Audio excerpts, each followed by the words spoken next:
بسم الله الرحمن الرحیم.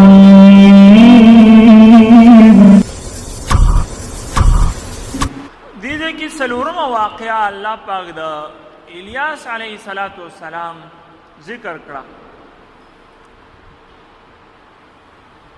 د الیاس علیہ السلام تذکرہ قرآن کی دو ذکر راغلی ده. بس یو سورہ انعام کی دا او یو دلتا سورہ صافات کی.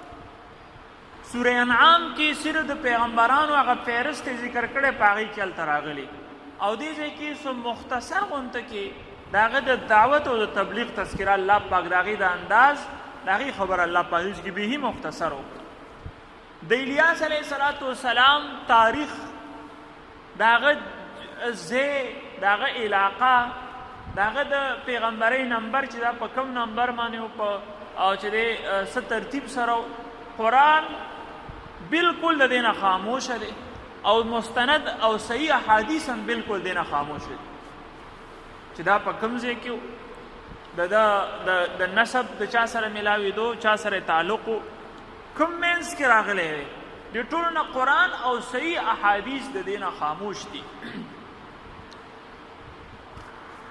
خو مفسرینو او چې کوم مورخین دي نو هغې د بعض اسرائیلي روایاتو په مدد سره د دې ټول ځایونو چې دی جانچ پرک کړی دی. بعض کسان راپاڅېدل هغې دا وویل چې دا الیاس علیه السلام او د ادریس علیه السلام دا یو پیغمبر د صرف نمونه بدل دي. الیاس او ادریس علیه السلام دا یو پیغمبر او صرف نمونه بدل دي. بعض وایي چې نه الیاس او خضر علیه السلام دا یو کس دی نمونه بدل دي. خو محققینو دا دواړه قولونه رد کړي دي ځکه چې د دوی دواړو مستقل تذکره قرآن کې راغلی ده. نو بیا دا یو کس ټهرا وخل دا د تحقیق او دا چې دی د اسلوب قرآن د دې مخالف دی. لہذا دې باندې محققین او جمهور دي چې الیاس علیه السلام ځان له یو مستقل پیغمبر و. اوس د دې متعلق چې دا په کومه زمانه کې راغلی و نو دې باره کې چې دی مورخینو مفسرینو کوشش کړی دی او دوی دا ویلي دي چې دا د سلیمان علیه السلام چې کله نبوت ختم شو نو د هغه نه بعد حزقیل علیه السلام او د حزقیل علیه السلام نه بعد او د یسع علیه السلام نه مخکې د منځ زمانه کې دا الیاس علیه السلام چې دی راغلی او بیا د سلیمان علیه السلام ته چونکې لوی سلطنت الله پاک ورکړی چې کله سلیمان علیه السلام وفات شو د هغې نور جانشینو ته هغه حکمرانی او د هر څه میلو شو نو د هغې نه بعد دا کسان دی کې چې د فتنې راوچتې شوې شرک بت پرستۍ نه پکې راوچتې شوې دې په وجه دا سلطنت په دوه حصو کې تقسیم شو. دا د سلیمان علیه السلام سلطنت په دوه حصو کې تقسیم شو. یوه حصه چې دی هغه یهودیه به هغې ته ویو یهودیه یا یهودا دا دواړه الفاظ چې دی مفسرینو ذکر کړي دي چې یوه دغه شوه د دوی ځای چې دا بیت المقدس یا بیت المقدس دا دواړه ویلی کېږي. صحیح ده دال باندې شدم دی او بغیر شدم ویلی شي. نو د دوی چې دی سلطنت دا په بیت المقدس کې او یو بل دړ چې کوم بیل شوی او سلطنت نیم شوی او د هغې علاقه چې دی هغه موجوده دور کې نابلس و هغه وخت کې ورته سامره ویله او اوس هم په زړو کتابونو کې سامره تذکره ده نابلس موجوده دور کې. او د دې چې کوم حکمرانو د دې حکم د دې علاقه چې دی او د دې نوم د دې ته اسرائیل ویلی شو. نو دا دوه حصو کې د سلیمان علیه السلام سلطنت بالکل په منځ باندې دوه شو.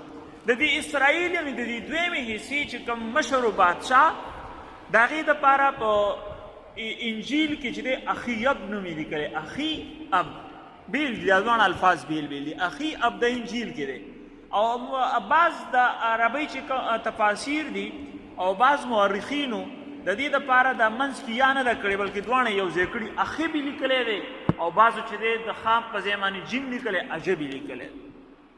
دا د هغه بادشاه نوم و. نو موږ به اسانۍ دپاره هغه یو چې کوم انجیل کې دی چونکې انجیل د دې سلیمان د الیاس علیه السلام تذکره لږه وضاحت سره کړې ده. بایبل کې دې تذکره موجود ده. په هغې کې خاص طور باندې چې کوم سلاطین باب دی سلاطین په هغې کې د الیاس علیه السلام اوږده تذکره راغلې ده. نو اخیب دا د دغه علاقې بادشاه دی او د هغې د ښځې نوم چې دی د هغې د ښځې نوم ایزبل و. دغه ښځه چې دا بت پرسته وه او دوی په یو بت باندې ایمان راوړی و د هغې نوم بعل و. بعل دې ذکر راځي که نه بعلا اتدعون بعلا د بعل تذکره دا بوتو.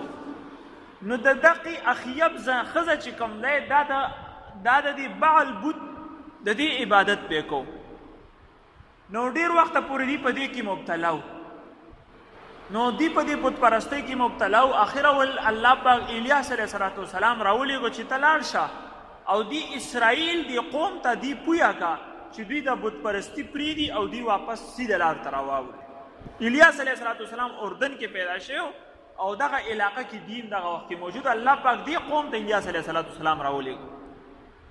هغه رالی دوی ته تبلیغ وکړو او دوی ته چې دی پیغام ورسو خو دوی پې چې دی څه غوږ ونه ګرو. دا د اخیب سره میلاو شو بادشاه ته. هغه ته ویل چې ګوره دا تاسو چې د کوم کار کې مبتلا یاستئ دا کار ستاسو صحیح نه دی. خو چام نه منله د خبرې شروع کړې. اخره ول هغې د الیاس علیه السلام د قتل منصوبه تیاره کړه چې دا موږ قتلو. نو الله پاک الیاس علیه السلام ته ګویا کې وحي راله د هغه علاقه پرېښوده او په یو غار کې پټ شو.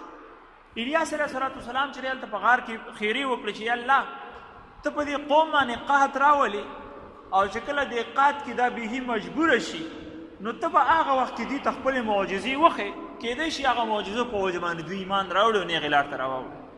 الله پاک د الیاس علیه السلام چې خبره قبوله کړه هغه دعا یې قبوله کړه او په هغه قوم باندې قحط راغی. نو قحط چې دوی بالکل تندي ټکول شروع کړل او ډېر سخت چې دی مجبوره شو. هغه وخت کې الله پاک الیاس علیه السلام ته ویل چې لاړ شه اوس دغه بادشاه سره میلاو شو. هغه بادشاه سره میلاو شو اخیب ته. هغه ته ویل چې بهی تاسو باندې دا کوم حالات راغلي دا محض ستا د ستاسو د ګناهونو سزا ده.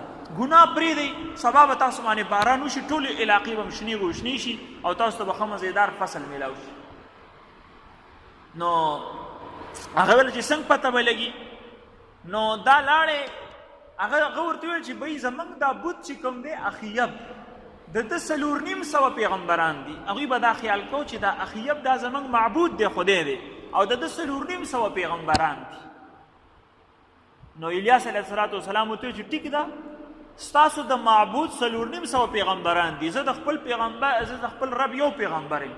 ته ټول راوله یا یو کس ماته مخې ته راوله موږ به خپل منځ کې چې دی مناظره وکړو او چې کوم کس چې دی هغه وګټلی بالکل هغه به برحق وي او د هغه معبود به برحق وي. نو اخیب داسې چل وکړو چې هغه ټول کسان راوغوښتل او فیصله په دې باندې وشوه چې قرباني به کوو چې د چا قربانۍ پسې اور د اسمانه رالی ویخېجوله بس هغه به برحقه پیغمبر او د هغه معبود به په حقه باندې او د چا قرباني چې په ځای پاتې شوه بس هغه به هم په خپل هم ناحقی او د هغه معبود به هم چې دی ناحقه باندې. دې باندې فیصله وشوه. هغه د هغه بت چې کوم هغه د دروغو پیغمبرانو هغې راجمع کړل هغې قرباني وکړه او په غر باندې کېښوده او د سار نه د ماښامه پورې چې دی بت ته په خپو پرېوتي وو چې ای زموږ معبوده دا قرباني موږ ستا په نوم باندې کړې ده. اوس څه چل وکړه د قربانۍ پسې اور راوله چې دا وخېږي چې موږ برحقه ثابت شو. د سار نه ماښامه پورې بت ته پراته وو او هغه شان غوښه په ځای باندې پاته شو او اور ورپسې رانه دغه شان پاتې شو. الیاس علیه السلام چې دی قرباني وکړه او بس لاس اوچتولو قرباني کولو چې د بره نه اور راغی او ځان سره یې ټوله غوښه چې دی اوچته کړه قرباني. نو هغه ټول کسان اکثریت هغه په سجده کې پرېوتل او هغوی ویل چې الیاس علیه السلام چې دی دا په حقه دی او دا د الله صحیح پیغمبر دی او دا تاسو نور هسې بت پرستان یې او ستاسو هېڅ حقیقت نشته. خو هغه کوم چې د دروغو پیغمبرانو هغوی خو نه تسلیموله ځکه هغوی خو یو نوم و که نه په علاقه کې هغوی ته یو مقام میلاو شوی خلک به ورته راتلل نه هغوی ویل چې اوس به دا مرتبه موږ څنګه پرېږدو دا خو اگر چې موږ په دروغ وي خو دا خو موږ نشو پرېښودی. نو الیاس علیه السلام سره غډور کسان شوي ایمان یې پرې راوړو په دغه موقع باندې. هغوی ویل چې دا ټول پیغمبران دا د دروغو پیغمبران ونیسئ او پلانې غر دی هلته یې بوځئ هلته یې قتل کوئ. هلته یې بوتله او ټولو نه یې ځمکه پاکه کړه ختم یې کړل. خو الله پاک چې څنګه دا هر څه وشو دا خلک ختم شو. الله پاک ښایسته باران راوور ځمکې بالکل شنې شوې او ماحول مزېدار شو.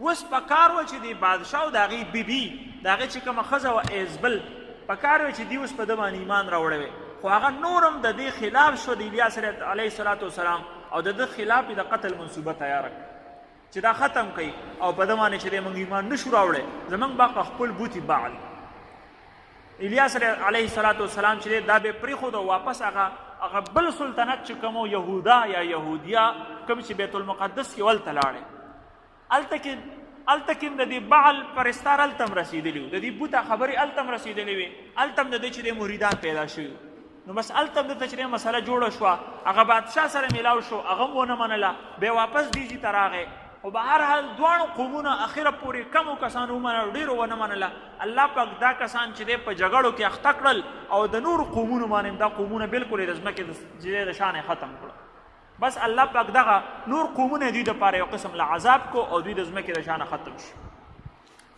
دا خو هغه مختصر واقعات چې کوم د کعب احبار او د وهب ابن منبه رحمت الله علیه په تطور باندې چې دا زیات تر تفسیری مظهری را نقل کړي دي نورم پکې خبرې شته خو هغه چې زیات مستند نه دي ته بیا هم بعضو مفسرینو ترجیح ورکړې ده دغه تاسو ته ما دې تذکره وکړه دا بعل نومي بت چې کوم دی دا بت دا موجودو او دا د شام یو علاقه د دې په نوم باندې د بعلبک ورته وایي بعلبک نو دا دغه علاقه چې دی دغه زوړ دغه مفتي شهید رحمه الله فرمایي چې دا دغه بت په نوم باندې دغه بعلبک علاقه چې دی ګرځولی شوې ده نو دې ځای کې الله پاک فرمایي الیاس علیه السلام دوی ته ویل اتدعون بعلا وتذرون احسن الخالقین آیا تاسو چې دی بعل د دغه بت عبادت کوئ او الله پاک پرېږدئ چې هغه احسن الخالقین دی هغه ډېر بهترین خالق دی بهترین خالق مطلب دا دی چې هغه ډېر ښه پیدا کوونکی دی اوس د دې مطلب دا نه دی چې لکه نور کسان هم خالق شته دی بلکې الله دی په خپله باندې خو که څوک د ظاهري چې د تخلیق دعوه کوي اگر چې هغه دعوه صحیح نه ده خو بیا هم بهترین خالق چې دی هغه الله پاک نو د خالق دا لفظ چې کوم دی دا خالص د الله دپاره دی ځکه چې خالق کوئی د عدم نه یو څیز وجود ته راوستل نن سبا یو کس چې کتاب ولیکي په هغې باندې لیکلي تخلیق ډاکټر پلانې یو شعر ولیکي یو قصیده ولیکي تخلیق پلانې یو څیز ایجاد کی تخلیق پلانې دا ډېره عظیمه ګناه ده تخلیق صرف خالق الله پاک دی که ته څه کوشش وکړي چلو ته د یو بهترین نوی څیز ایجاد کې خو ایجاد کې خو ته څه څیز د عدم نه وجود ته نه راولې که نه بلکې دغه موجوده څیزونه چې دی یو بل سره میلاو کړي او د هغې نه یو مرکب څیز جوړ کړي او خالق وایي د عدم نه یو څیز وجود ته راوستل 100 کاله مخکې موږ کې یو کس هم دلته نه و بیا الله پاک موږ د عدم نه وجود ته راوستو دې ته ویلی شي خالق داسې څوک نشي کولی نو الله پاک بهترین خالق دی دې خالق باندې به انشاءالله مزید تذکره خبره چې دی آینده درس کې کوو نن دومره بس دی دعا وکړئ الحمدلله